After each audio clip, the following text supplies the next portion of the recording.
तर दुसरीकडे trainee IAS अधिकारी पूजा खेडकरांचा आणखी एक कारनामा समोर आलाय। बंद पडलेल्या कंपनीचा पत्ता हा अपंगत्वाचं प्रमाणपत्र मिळवण्यासाठी दिल्याचं समोर आलेलं आहे। पिंपरी चिंचवड पिंपरी पालिकेच्या YCM रुग्णालयाला खोटा पत्ता आणि बनावट रेशन कार्ड देऊन पूजा खेडकरांनी अपंगत्वाचं प्रमाणपत्र मिळवल्याचं समोर आलंय। त्यांनी पिंपरी चिंचवड हद्दीत राहते असं सांगून प्लॉट नंबर 52 देहू आळंदी तळवडे हा पत्ता रुग्णालयामध्ये दिलेला होता। तर आता आणखी एक कारनामा पूजा खेडकरांचा समोर आला। त्या ठिकाणी पत्ता नाहीये तर एका कंपनीचा पत्ता असल्याचं समोर आलंय।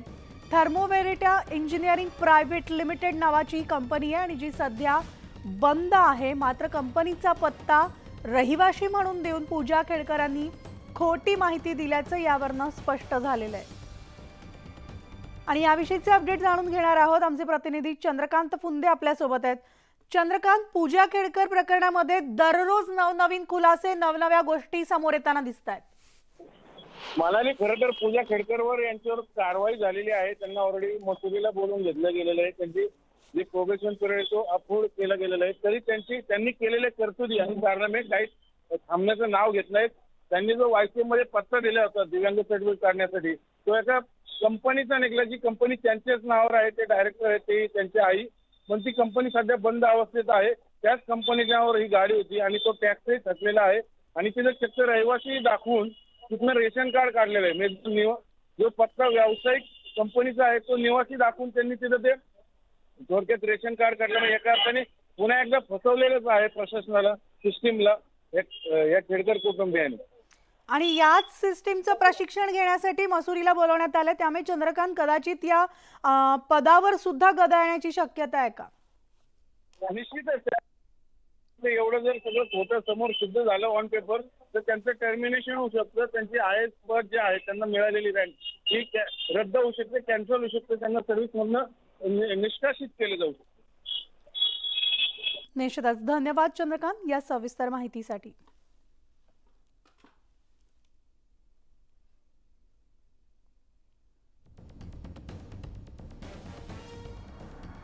तर प्रमाणपत्र मिळवण्यासाठी पूजा खेडकरांनी आपला खोटा पत्ता दाखवलेला होता। बनावट रेशन कार्डनं प्रमाणपत्र मिळवलेलं आहे। अपंगत्व प्रमाणपत्र मिळवण्यासाठी पूजा खेडकरांचा हा नवा प्रताप समोर आलेला आहे। तर आपण पाहिलं, वादग्रस्त प्रशिक्षणार्थी IAS अधिकारी पूजा खेडकर यांचे कारनामे दिवसेंदिवस समोर येत आहेत। पुण्यामधल्या अधिकाऱ्यांसोबतचं गैरवर्तन ते अगदी थेट लाल दिवा आणि पोलिसांसोबतची अरेरावी या सगळ्या घटनांमुळे एकच खळबळ उडाली। तर मग पाहूयात पूजा खेडकरांच्या या वादाचा पेटारा ग्राफिक्सच्या माध्यमातून।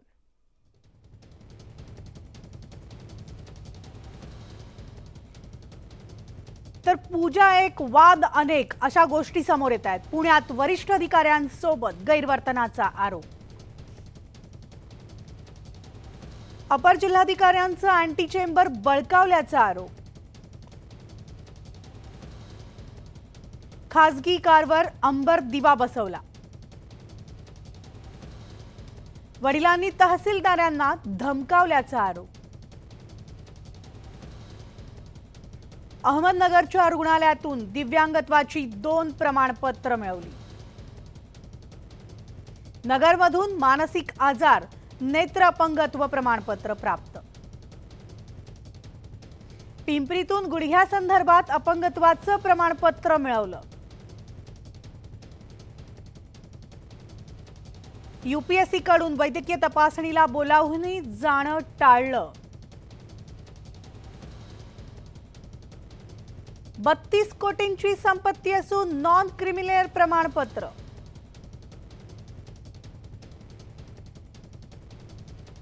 कॅटच्या अर्जात दिलेल्या माहितीमध्ये तफावत। अर्जात नमूद केलेल्या वयात तफावत। 2020-2023च्या अर्जात वेगवेगळी नावं। आई मनोरमा खेडकरांचा मुळशीतील व्हिडिओ व्हायरल। बाउन्सरसह बंदूक दाखवत शेतकऱ्यांना धमकावलं। पुण्यात मेट्रो अधिकारी पोलिसांसोबत अरेरावी।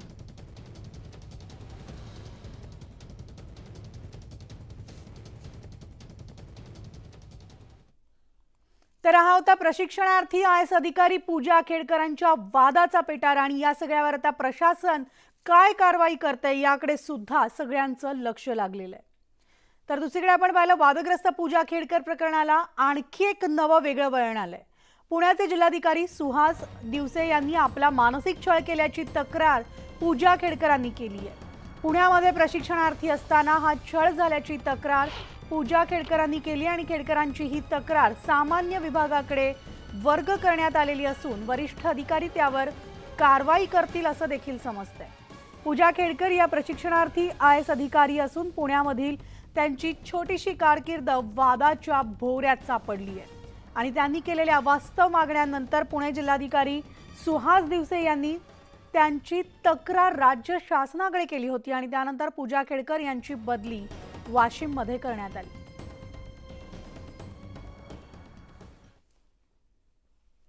आणि दुसरीकडे बातमी कोल्हापुरातली। विशाळगड परिसरामध्ये बंदी आदेश लागू करण्यात आलेले असून आजपासून 19 तारखेच्या रात्री 12 वाजेपर्यंत ही बंदी आदेश असणार आहेत। अतिक्रमण काढताना कायदा आणि सुव्यवस्था बिघडण्याची शक्यता असल्यामुळे हा आदेश काढण्यात आलेला आहे। 19 जुलैपर्यंत परिसरात बंदी आदेश लागू करण्यात आलेले आहेत। विशाळगड परिसरामध्ये गेल्या 3 दिवसांपासून आपण पाहतोय तणावपूर्ण परिस्थिती या ठिकाणी निर्माण झालेली होती। तर आमचे प्रतिनिधी ज्ञानेश्वर साळोखे आपल्यासोबत आहेत। ज्ञानेश्वर, काय सविस्तर सध्याचे अपडेट्स? विशाळगड परिसरामध्ये रविवारी जे हिंसाचार झाला होता त्यानंतर आता पोलीस प्रशासनाने कडक पावलं उचलायला सुरुवात केलेली आहे। तर दुसऱ्या बाजूला जी शिवभक्तांची मागणी होती त्यानुसार विशाळगडावरचे अतिक्रमण हटवायला सुद्धा सुरुवात आहे ती झालेली आहे। ही अतिक्रमण हटवताना कायदा आणि सुव्यवस्थेची स्थिती निर्माण होऊ शकते या अनुषंगाने पोलिसांनी आता या सगळ्या परिसरामध्ये बंदी आदेश आहे ते लागू केलेला आहे।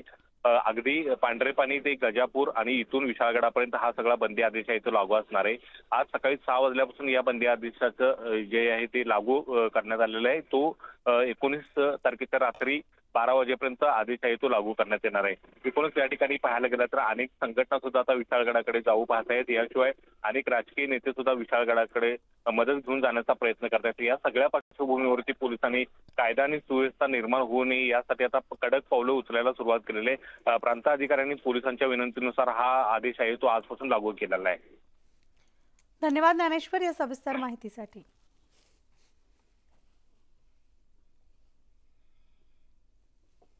विशाळगड प्रकरणावरनं आता हिंदू मुस्लिम असं राजकारण पेटलंय। एमआयएमनं 19 जुलैला कोल्हापुरात मोर्चा काढण्याचा इशारा दिलाय तर कायदा सुव्यवस्था राखण्यात राज्य सरकार अपयशी ठरल्याचा हल्लाबोल विरोधकांनी केला। सरकारवर हल्लाबोल करणाऱ्या महाविकास आघाडीची गृहमंत्री देवेंद्र फडणवीस यांनी चांगलीच कोंडी केली आहे।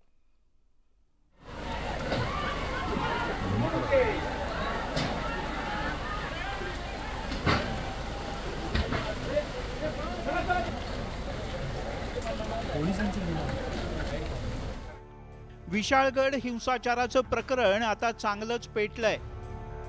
विशाळगडावरील अतिक्रमण काढण्याच्या मागणीसाठी करण्यात आलेल्या आंदोलनाला हिंसक वळण लागलं। या विरोधात एमआयएमनं आक्रमक भूमिका घेतली आहे। धार्मिक स्थळात झालेल्या तोडफोडीच्या विरोधात एमआयएमचे राज्यातील सर्व कार्यकर्ते आणि पदाधिकारी कोल्हापुरात मोर्चा काढणार आहेत। मुस्लिम महिलांचा घरामध्ये घुसून ज्या प्रकारे मारण्यात आलेलं आहे, तलवारी घेऊन लोक फिरत होते आणि पोलीस बघ्याची भूमिका घेत होती, त्याचा विरोध करण्यासाठी आम्ही एक आंदोलन करणार आहे। कोल्हापुरातील मौलवी आणि मौलाना सेक्युलर पक्षांना मतदान करा या मागणीसाठी रस्त्यावर उतरले होते। याकडे इम्तियाज जलील यांनी लक्ष वेधलं। तसंच हिंसाचाराच्या मुद्द्यावरून जलील यांनी संभाजीराजे छत्रपती यांना काही प्रश्नही विचारले आहेत। इम्तियाज जलील यांनी संभाजीराजे छत्रपतींवर तोफ डागले, त्यामुळे संभाजीराजे छत्रपती यांनी सुद्धा जशास तसं उत्तर दिलंय। हे बघा, जे काही जाळपोळ तिथे झालं त्याला मी समर्थन करत नाही, माझी पहिली मी समर्थन करत नाही। पण ही वेळच का आली, ही वेळच का आली ह्याच्याबद्दल त्यांनी केव्हा विचार केलाय का? बर, शाहू फुले आंबेडकरांच्या बद्दल ते बोलतात, शिवाजी महाराजांच्या बद्दल माझ्याबद्दल बोलतात, ते जलील कोण आहे ते। पण मला एक सांगा, ज्यावेळी भीमा कोरेगावचा विषय झाला त्यावेळी ते काय बोलले का? भीमा कोरेगावचा विषय झाला तर पार्लमेंटमध्ये बोलणारा मी खासदार आहे. विशाळगड प्रकरणावरून काँग्रेसनं राज्य सरकारवर टीका केली. काँग्रेसचे आमदार असलम शेख आणि अमीन पटेल यांनी पोलीस महासंचालक रश्मी शुक्ला यांची भेट घेऊन दोषींवर कठोर कारवाई करण्याची मागणीच केली आहे. निवडणुकीत पराभव झाल्यानंतर एवढा अकांड तांडव करण्याची गरजच काय असा प्रश्न असलम शेख यांनी उपस्थित केला. महाराज हे फक्त महाराष्ट्र किंवा देशासाठी आदर्श नाही, अख्ख्या जगासाठी आहे. शिवाजी महाराजांचा बद्दल आपण जर विचार केला तर त्यांचा विचार अख्ख्या जगात आहे. महिलांना कसं आदर करायचा, गरिबांना कशी मदत करायची, शेतकऱ्यांना कशी मदत करायची, हे सगळं जग शिकत आहे त्यांच्याकडून. आणि त्यांचं नाव घेऊन तोडफोड करायचं आणि हे करायचं हे योग्य नाही.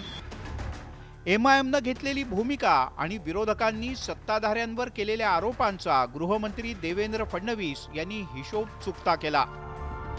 विशाळगडावरची अतिक्रमणं हटवली जात असतील तर महाविकास आघाडीच्या पोटात का दुखतंय असा थेट प्रश्न उपमुख्यमंत्री देवेंद्र फडणवीस यांनी केलाय. मला आश्चर्य वाटतं, छत्रपती शिवरायांच्या इतिहासावर काही लोकांनी अतिक्रमण करायचा प्रयत्न केला आणि ते अतिक्रमण जर निघत असेल तर महाविकास आघाडीच्या पोटात का दुखतं आहे. आता महाविकास आघाडीने हे स्पष्ट केलं पाहिजे, ते छत्रपती शिवरायांच्या बाजूने आहेत की त्यांच्या गडावर अतिक्रमण करणाऱ्या आणि हिरवे झेंडे लावून मिरवणाऱ्यांच्या पाठीशी आहेत. विशाळगडावर झालेलं अतिक्रमण हटवावं अशी राज्यातील तमाम शिवभक्तांची मागणी आहे. मात्र या मागणीसाठी कुणीही कायदा हातात घेण्याची गरज नाही. मात्र या आंदोलनाला हिंसक वळण लागल्यानं हिंदू मुस्लिम दरी निर्माण करून राजकीय फायदा मिळवण्याचा प्रयत्न सुरू झालाय. या प्रकरणी सगळ्यांनीच संयमाची भूमिका घेण्याची गरज आहे. Bureau report, news 18 Lokmat.